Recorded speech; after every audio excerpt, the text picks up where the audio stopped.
But now we are lucky enough to be able to move to the conversation, something I'm very much looking forward to. We know that they are gathering on Zoom.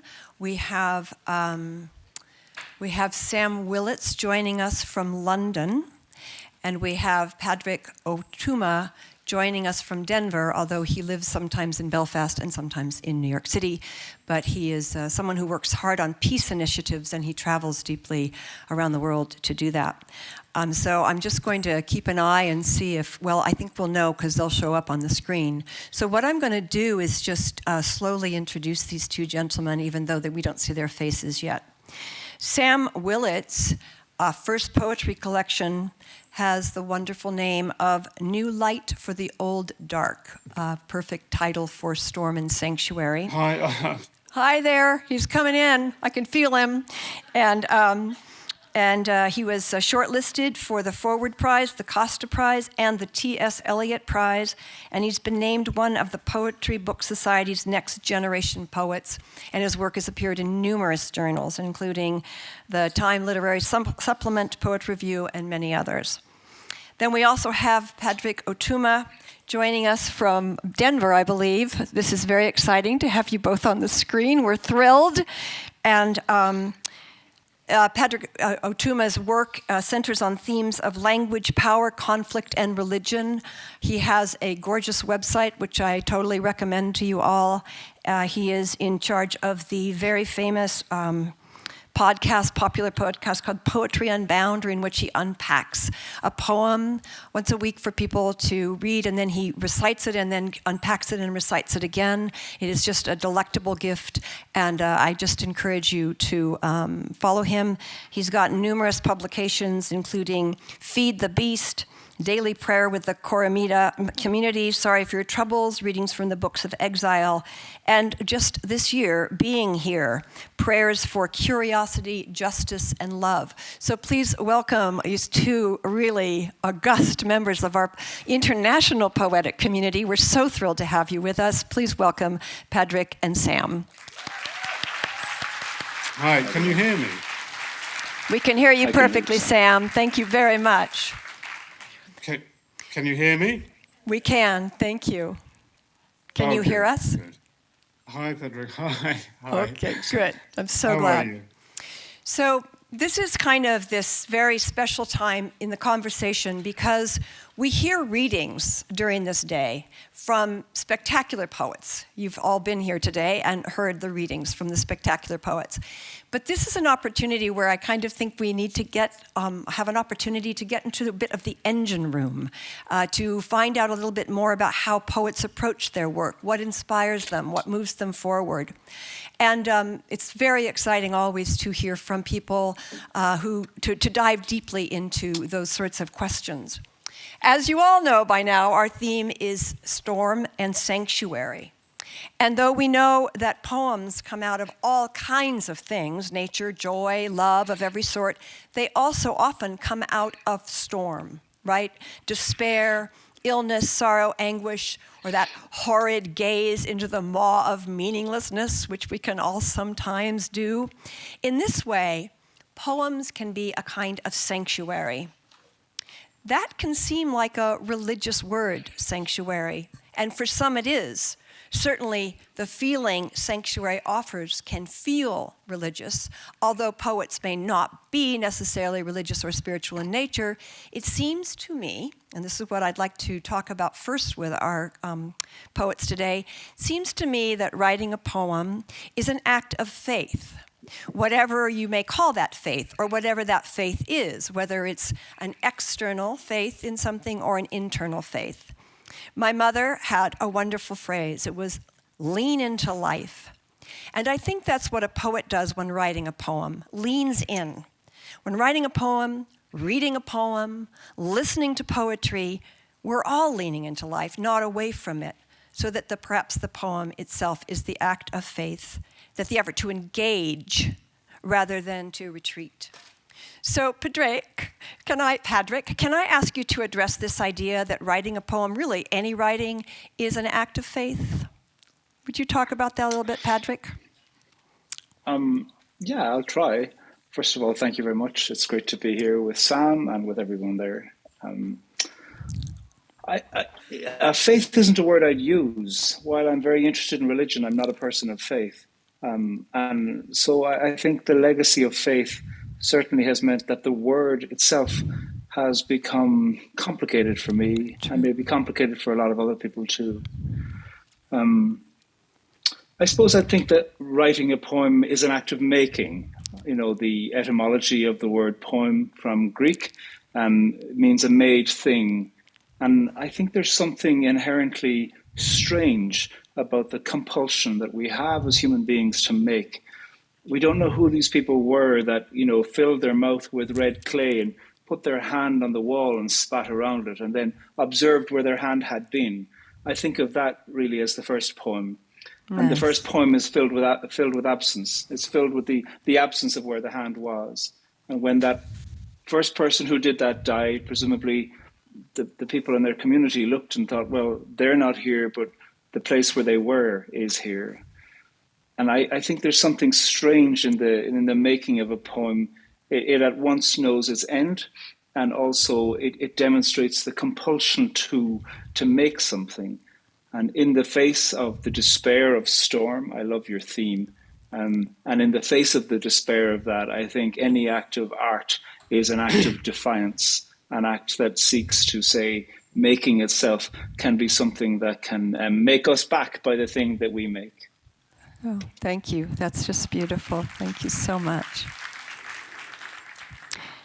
Sam, in England, you guys in England have a wonderful term, what here in America we call homelessness, or more kindly recently, we're calling it unhoused.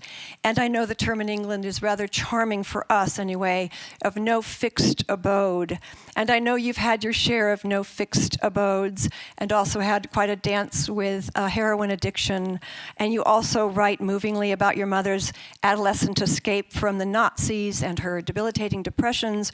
Your poems about all of these topics in New Light for the Old Dark, your clarity about it, are devastating.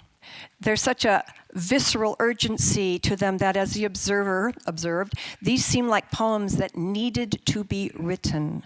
Is that how you approach your poetry? Does it emerge from a place of need to be written? Does the energy that you put into writing them sustain you, or sustain the writing that sustains the time between writing, that effort to engage rather than to retreat?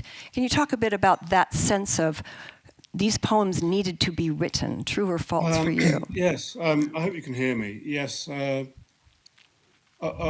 all the things that anyone said about about that collection, the line that the poems seemed like they needed to be written was the one that meant the most to me. You know, it meant everything to me, because really, I think. And what Pádraig says, I really love the idea of the original poets, that people always have had to turn human experience, a lot of which isn't very good, into poetry, you know. And it's a sort of benign manipulation. You know, it's manipulative, but in a benign and good way. And it has to be done. You know, people are compelled to turn their experience into stories and words and poems. And that, you know, I love that idea. And I suppose that I felt that it justified what I was doing, that I was sitting, scribbling words on paper, and it sort of justified that, you know. Beautiful. Sam, by any chance, do you have a copy of Digging near you right now? Could you read that for us? Would you be willing to? Which poem? Digging. Digging? Yes. Do you have it there? Yeah, I do. Well, yeah, sorry, I wasn't expecting to be asked to read that. If you can give me about I don't know, 15 or 20 seconds, I can probably find that. And 22, Pádraig, I'd love yeah. to come to you following that My, with. my audio is really poor for some reason. So All you right. did say digging, didn't I you? said digging. Yes, yes, yes. Okay, It's okay. important. And maybe Yeah, Pádraig, I could yeah, come to yeah. you with something Okay. like facts of life after that, or something, if you'd be willing. Yeah, Yes. okay. Okay, This is a digging, poem called please. Digging. All right. By the way, I just will say very quickly, when I wrote this, I'd sort of forgotten that Seamus Heaney had written one of the greatest poems in the English language, which was also called Digging, but that's a different thing. Yes. Okay, Digging.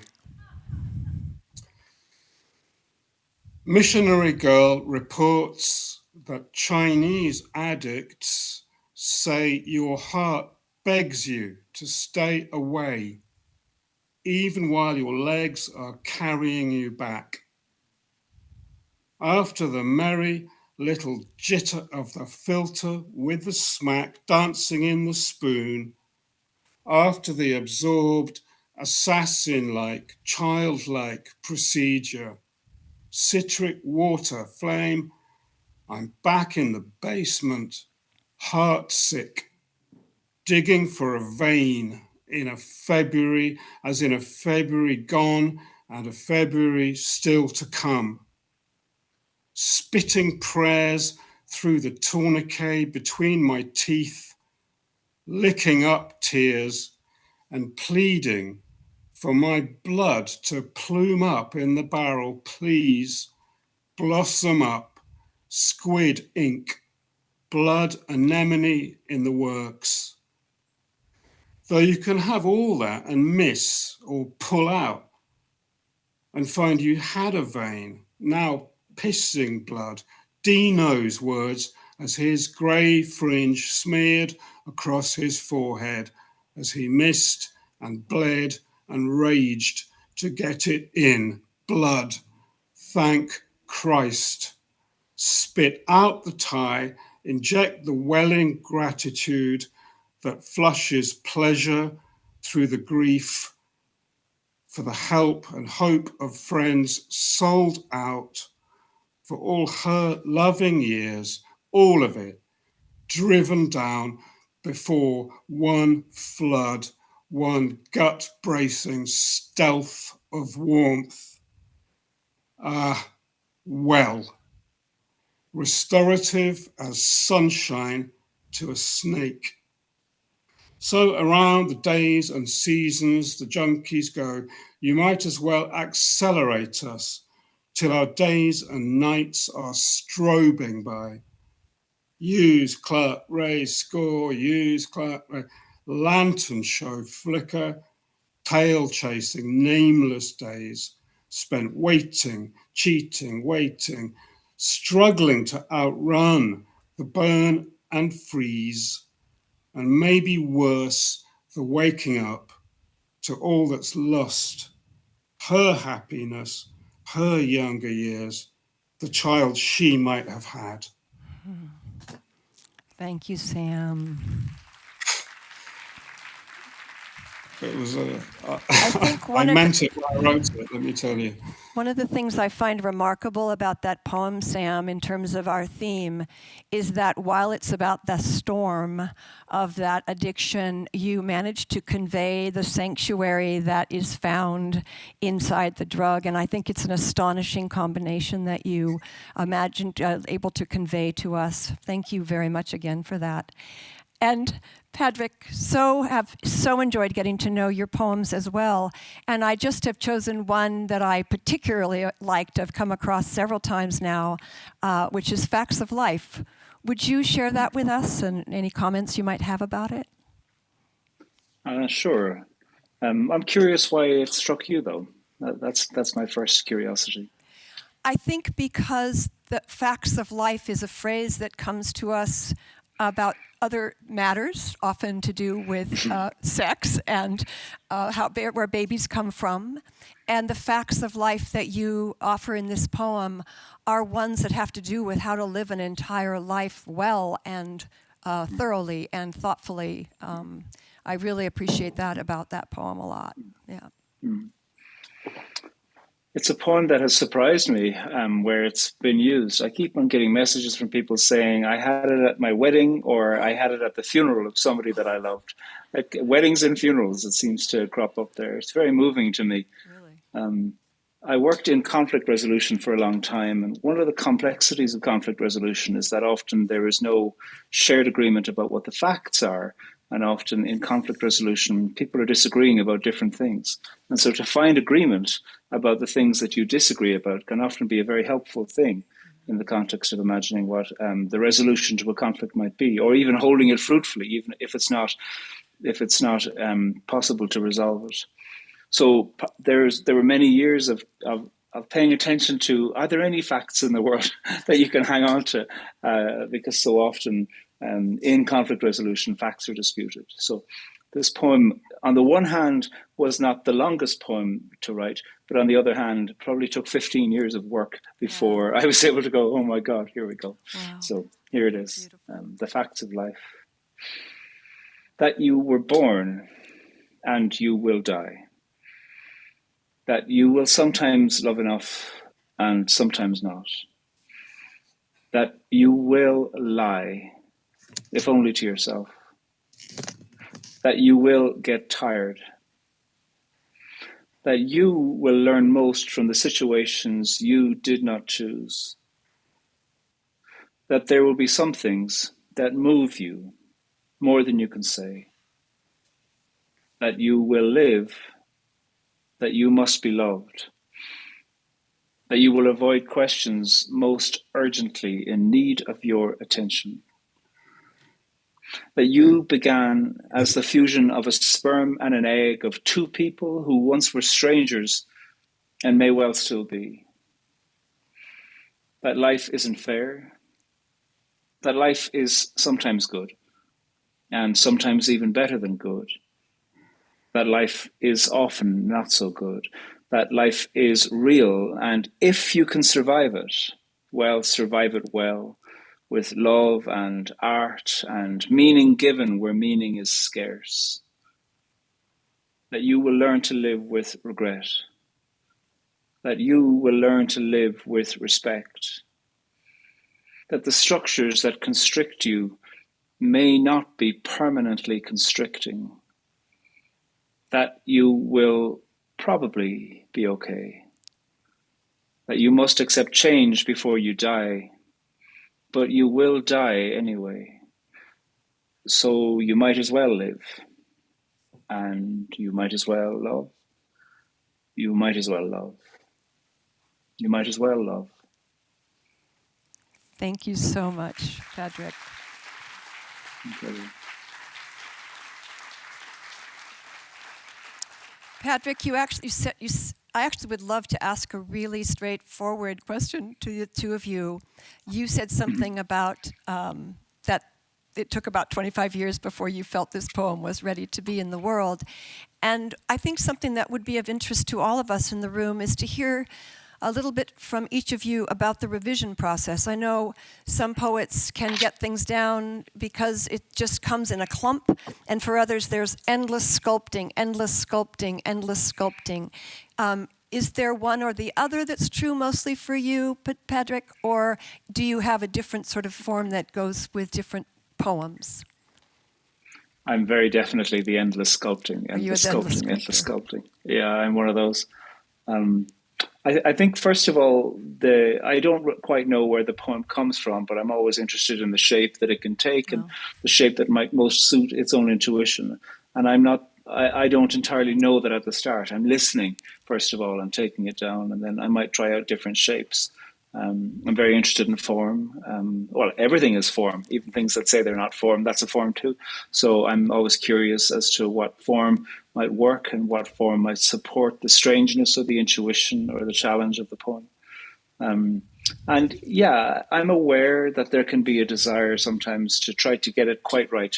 And so sometimes it might be that the same idea has cropped up in 3 different places in a poem. And I think one of the tasks is to think, where can I say it once and say it well? Yeah. And A, in terms of syntax, and B, in terms of placing, and then to cut the rest out. I think that the desire to control in a poem is a counterintuitive one, because of course to write a poem is an act of control, but for a poem to be a poem, it's an act of defiance of control too. It has its own anarchy, and so I am in this strange position of trying to control by stripping away parts of the poem in order that it is beyond my control. So yeah, I hopelessly and endlessly revise and revise. There are poems that I have thought of writing. I went through exorcisms for being gay when I was a teenager, and it took about 20 years before I had the space and the curiosity and the safety and the kind of amusement to look back on those. And then I wrote some sonnets, and I was delighted to have the terse form of sonnet in order to allow small explosions to occur on the page. But I probably wrote 50 sonnets, knowing that I'd only ever published 7 of them. And so sometimes you're just clearing space with a full poem, and the poem that comes after that is the one. So it isn't even that the poem itself is going to be the one that will ever be heard or read. It somehow is, it's the clearing work, and that's necessary. It isn't to say that those were useless poems. They were useful because they did something else. That is so wonderful to hear that process, especially about something being said several times in a poem, and you have to find the right way and the right place. That's just a wonderful piece of advice. And while I turn to Sam with this particular question, I wonder if you would just also think about another poem that you would give us in a moment. Sure. Sam, would you please talk a little bit about how you revise your poems, or do they come as a gush and you sort of find this is the shape, and this is, I mean, you often have couplets, I notice, and different kind of forms on the page. What sort of way do you approach your revision? Well, I'm a perfectionist. I sort of count syllables. I'm a little bit OCD about poetry, probably a bit too much so. Sometimes just things work. Honestly, it took me a very long time to write a lot of the poems in that collection. And I think that's true for Pádraig as well, because I think, it's easy to get very fussy about the words. I certainly can. And not necessarily be spontaneous, or, it's a very particular thing for me. I'm not quite sure how to answer that question. I mean, I do like form, and I like things that are elegant, and I'm a little bit like that. I mean, I think it's important to distill things, and it matters to me to sort of reduce and distill and try to make the thing as basically as efficient and elegant as I can. So I think that's the best I can say, really. Yeah, I think you distilled that really well, Sam. Those beautiful words of, elegant and efficient and distill. Those are wonderful things I think we can all work on with our writing, whatever kind of writing we're doing. And again, I'm going to go over to Pádraig and ask him to read a poem. And the same ask of you, if you would ponder when I come back a poem. And in both cases, perhaps you could share a bit about the formation or anything that might be interesting to the poets in the room about how that particular poem came to be. Pádraig, what are you going to share with us today? Well, I'll share one of those 7 deadly sonnets about the wonderful. The exorcisms. I knew one of the things I love about a sonnet is that it is a small package of a poem. Traditionally, they can be anywhere from 11 to 17 lines long, although for centuries now, 14 has been the imagination of the line length. Alongside conventions of syllable count as well as rhyming, one of the necessary things in an historical sonnet is the volta, the turn. And that's what really, really interests me in the sonnet is the volta. Where does it turn in itself? So I wanted to write a sonnet about the first exorcism I had. I'm sorry to say that my first exorcist was someone from the country of California. I'm sure you're all lovely. But my first exorcist was a woman from California. So she appears in this. But I don't hold any of you responsible. But I wanted, there's one word in this that I repeat 6 times in 2 lines. I wanted something of the incantatory nature of exorcisms to be repeatable in it, but yet at two different registers. And I also wanted to turn it away, rather than having a sonnet that says, I don't have a devil in me, I don't have a devil in me. I wanted a sonnet that says, oh my God, I've got loads. I'm filled with them. And so I wanted, rather than just being defensive to the idea and taking on the imagination that having a devil in you is a bad thing, I suppose I wanted the volta to be something that turned away from the economy of imagination that was so predatory, and to say, I'm actually needing to befriend my devils and to feed them because they're hungry, rather than the fear of thinking I don't have any. Oh my God, I've got 20 on a good day. So Sure. here's the poem. It's called The Exorcist. Thank you. I wished you weren't American. I wished you didn't see intrinsic evil in me. I wished you hadn't dragged my secret from me. Now I know you knew already, someone squealed. I wish you didn't put your hands on me while you were screaming at the devils in me, all my homosexualities. I wished you'd never gathered people round, instructing them to pray in tongues or read from Revelations or chant, Jesus, Jesus, Jesus. I crouched down. I repeated, Jesus, Jesus, Jesus. I wish he'd answered. I wished you dead. And I was frightened at the violence in me and the nest of demons in me. I wondered where they lived. In my semen? In the dreams I had of being kissed? Why did they breed in me, my God, my exorcist? Wow.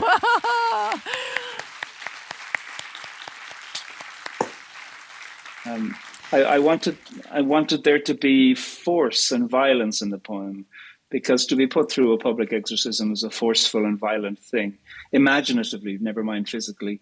And I wanted the consonants to work as well as the vowels. So at various points, I read this poem out only with only the vowel sounds, and then with only the consonant sounds, to get a sense of the percussion of the poem, as well as then the ache of the poem. I think sometimes when you only read out the vowel sounds, you get a sense for what the emotion of the poem is doing by going, ah, ah, oh, oh, and just hearing what happens, and then modulating the poem based on that. And then the repeated nature of Jesus, Jesus, Jesus, one in a kind of a violent, oppressive way, and the other in a kind of a, holy God, what the fuck's going on kind of a way.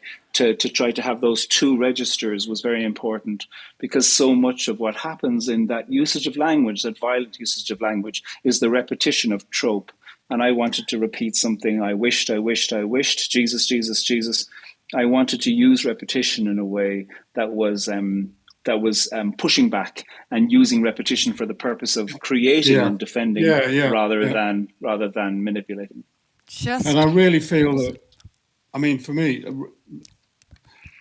simplicity and repetition in the right, with meaning, with sort of intent, right? When something's really, when it's really meant, is so powerful. It's such a powerful thing, and it's some of the best rhetoric, some of the most famous speeches and poetry. You will find that, and I'm all for that. I just would like to say quickly, if it's okay, that when I was about, I think 28, I tried to get myself exorcised. I went to a Dominican. I knew a guy in a Dominican monastery in Oxford, and I tried to get myself. I went there to get exorcised. I just thought I'd mention that because it happened. And was it successful, Sam? Yeah, that happened. And so when I saw that, because I was looking at some of your writings and readings, and I thought, oh, I did that for different reasons and for less worthy. I mean, in the sense that my stuff was kind of my fault rather than just the way I was, if you see what I mean. But yeah, anyway, we have that in common. I did try to get myself exorcised. Love that. We each have a relationship with the devil. That's just It so didn't great. work, by the way. Yeah. They never do. That's so great. So, one of the things I just want to say, Pádraig, before we go to the poem that Sam's going to share, is I just can imagine all around Nevada County and elsewhere, all the poets that have come here, that you can imagine all of us in our rooms going, oh, oh, ooh, ah, and Yeah, great. it's just wonderful. Sam, what will you read for us? About anything really. I tell you, I'll read you a short one. And talk I a think bit to that's a us good about idea. how you composed it also, if you want. That would be lovely. The reason I thought I might read this is simply that it's sort of in a way it has something in common with one of Clarice's best poems, which is it's Garden 54, because it's written in the second person, basically, for one thing. Okay, so I'm going to read a short poem called Garden. Look to your life, rest your kindness and your unkindness now, and listen. I know what makes your heart clench coldly in all weathers. I know how it feels that it always will. Bear that. Look to your life, to your one given garden. Beautiful, Sam. Sam, share with us, because I think it's so interesting for poets to hear, what brought you to that? What was some process about the writing of that, of the garden? Well, I think it's written to myself and to someone I loved at the same time, really. It's sort of saying to myself, sort yourself out, sort of, straighten out, clean up, kind of try to, stop wrecking yourself. And at the same time, saying to someone that I really loved, you can do that too, sort of, if necessary, away from me. So it's kind of a love poem, but also a sort of, this is what we have to do, and yeah, I mean, that's about the best I can say, really. But I mean, I suppose I like it because it's simple, and I think it's honest, and I think it's true. That's how it strikes us too, Sam. It's beautiful. Pádraig, I've been struck preparing this that because we are dealing with Storm and Sanctuary, that your entire website is called In the Shelter. And both on the website itself, you have the quote, but also I think it was on a TED Talk you gave that you talked about that in Irish, or is it correct to call it Gaelic or Irish, there's a word skull, which means not only shelter, but also shadow. And you, on your website and in that talk, you say the phrase, it is in the shelter of each other that people live. And then you make, of course, the opposite point. And because I so enjoyed hearing you talk about that a little bit, could you share those thoughts here with us about the shadow and the shelter? Sure. To speak, I mean, this is Irish is in no way unique in this, but to speak Irish, there's always reference to idiom and poetry and proverb and old sayings. So many languages are like that. And so learning Irish in school, it was always the necessity, if you were ever to write an essay or to compose something for an examination, that you always needed to make sure to be making references to old poems and old phrases. And they're often quite local around Ireland. And there's one, it's not really known where it's from, that goes, Er ska chéile waras na daoine. And the translation is, it is in the shelter of each other that the people live, and also in the shadow. And in lots of languages, actually, shelter and shadow are the same word. So somehow in English, they do have the sense that they're somehow slightly opposed, that shelter is a good thing and shadow not. Now, however, on a ridiculously sunny day, I'm very glad for shadow, you know. But one of the things that the subtlety that is introduced to it, when you think of shelter and shadow somehow being slightly distinct, if not quite opposite, is that you think, well, what shadows some people doesn't shadow everyone. I think of how it is that two people who've gone through the same experience, one person can feel really overshadowed by that experience and the other person may not. I think about how some belonging to a country or a religion, for some people can feel like, gosh, I get such shelter in this. But for other people, they feel oppressed by it and they wish to make their way out from that shelter, or that they may not feel like it to be a shelter. And so I love the recognition of the temporary and somehow unpredictable nature of community that happens within the context of that it can be very difficult to say this will work for you because we're not entirely sure. I remember thinking that I would love to be a priest, and actually I hated once I began to live in communities of people who were priests. I hated it, and so I never became a priest. But I had spent a long time thinking that it would be a place of great sanctuary for me, and in fact, it was the opposite. I don't think they, and I didn't like them very much either. And that was a wisdom for me to learn. It wasn't to say that they were terrible people or that I was a failure. It was somehow to find a recognition that not everything has to work for everyone, and that it might not ever be entirely distinguishable as to what works for some people and what doesn't. Often, people might say, what you really need to do is to do the following. You need to join this yoga community. It'll sort your life out because it sorted mine out. And often that falls flat on its face because it doesn't. Each person needs to find what shelter works for them. And so I have lived my life with this phrase, really, sco a chéile waras na daoine. And waras, meaning live, can also mean survive. And so there's a great depth to that.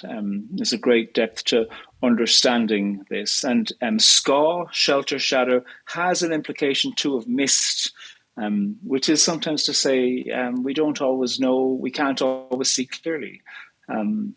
So in many ways, I think the meditation on this phrase has been the meditation of my life, and I imagine it'll be written on wherever it is that I'm buried or burnt as well. Love this. Sam, I so appreciate, and Pádraig, I'm going to come back and ask you to read a final poem for us in a bit. Sam,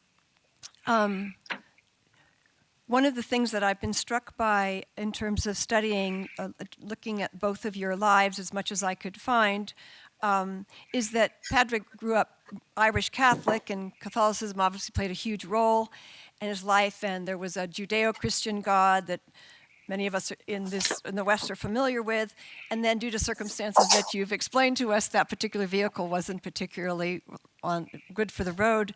But Sam, you've had seems to me, a different kind of life. You've not lived it within a particular religion or faith system, even though you did go get exercised at some point. And from a previous talk with you, which was such an honor, is that you got through these storms of life or whatever with a different kind of urgency that what sustained you, we were talking about, I think you were just talking a bit about obstinacy and perseverance. Could you speak a little bit about what that aspect of you, of your life as a poet, has been about in terms of just continuing? Well, I can try. I suppose I can try and try to be brief. Excuse me.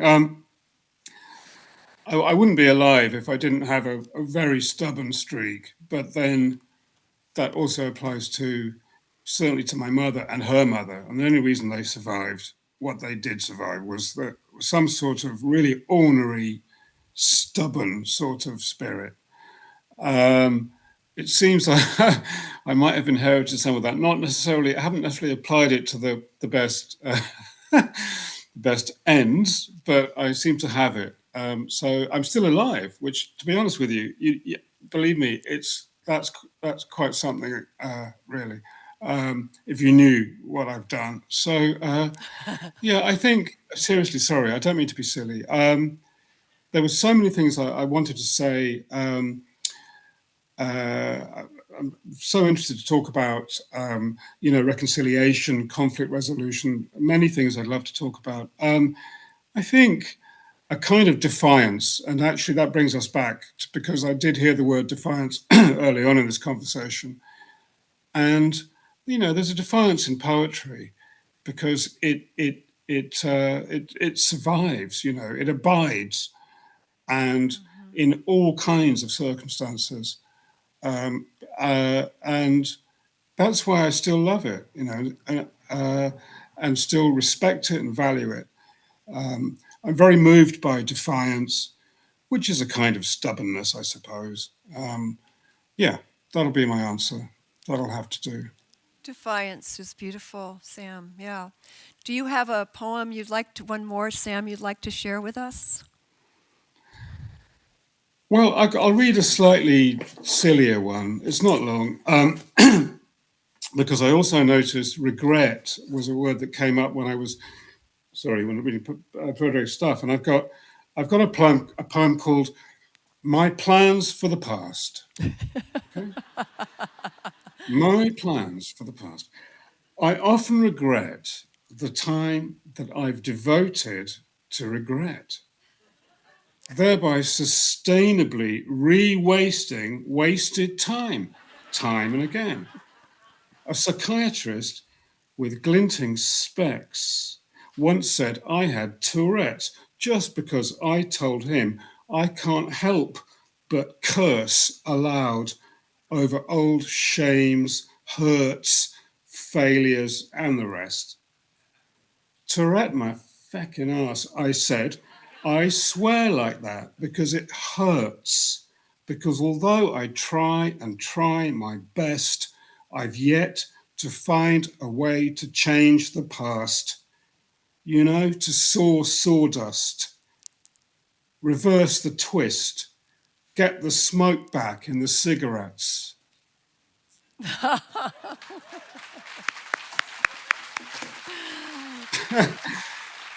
So that's regret. That is wonderful. That is so, so wonderful. Pádraig, another poem or a... Yeah, I've got a poem here. This picks up on the theme of your festival on Storm. I take a poet or a poetic writer every year and read through all of their work. And years ago, I took Emily Dickinson, and it took me 2 years to read all her poems and all her letters. And at the end of it, somebody said to me, "You really must feel like you have a firm grasp on Emily Dickinson now." I was like, I feel like I've been on safari, and I'm just glad I got out alive. My God. So this poem really is in response to that, to the idea that any engagement with a great text necessarily means that you've got a grasp on it. The point is that I think her work threatened to overwhelm me and take me over. And I'm glad for that. And I don't read in order to feel like I have a comprehensive analysis. I read to feel possessed. And sometimes that has a life of its own. Wow. Let the waters swarm with a swarm of living beings. I've been swimming around here for a while now, and while I've never touched the ocean floor, I've tried. You notice things out here. The way the wind makes waves chop at odd angles. The way the water feels warmer at the top. The way the moon makes music when you're half dead with cold. The ways of frozen bones. The way the morning never feels the same. Once a seal bumped me, came right up to me like a sea puppy, and I swear it smiled. I was floating happy after that. I said the ocean was my home. Then the storm came. Then the waves. Then the lightning spiked the surface. Thunder clapped. Hungry beasts swam round me. I saw seagulls eyeing me for scraps.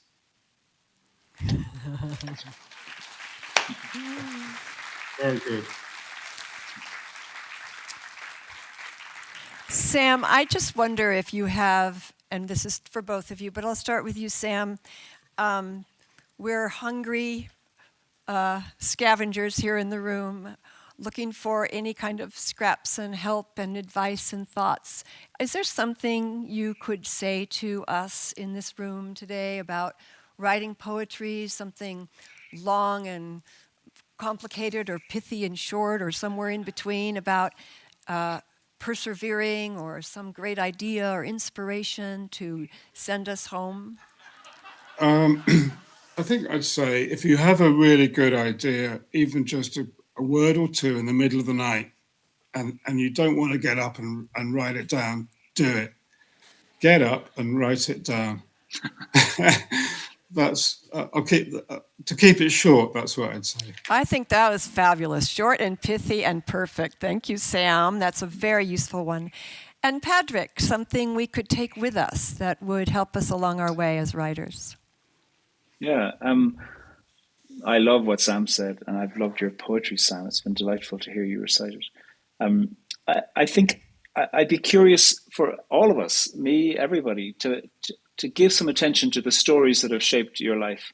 And it can be easy to think, oh, well, let me therefore go to the Greek myths or to Gilgamesh or something that feels virtuous. But I suppose I'm interested in the ones that shaped your life rather than the ones that you think should have shaped your life. And that might be Scooby-Doo, or it might be James Bond, or it might be something silly from the television, or it might be religion, or it might be fairy stories, it might be Goldilocks and the Three Bears, or whatever it is, or it might be the tarot. And to find, because if you have been exposed to that literature, and I am wanting to put Scooby-Doo and literature in the same sentence because they're old archetypes, because they work, the baddie, the goodie, the disguise, all of these things.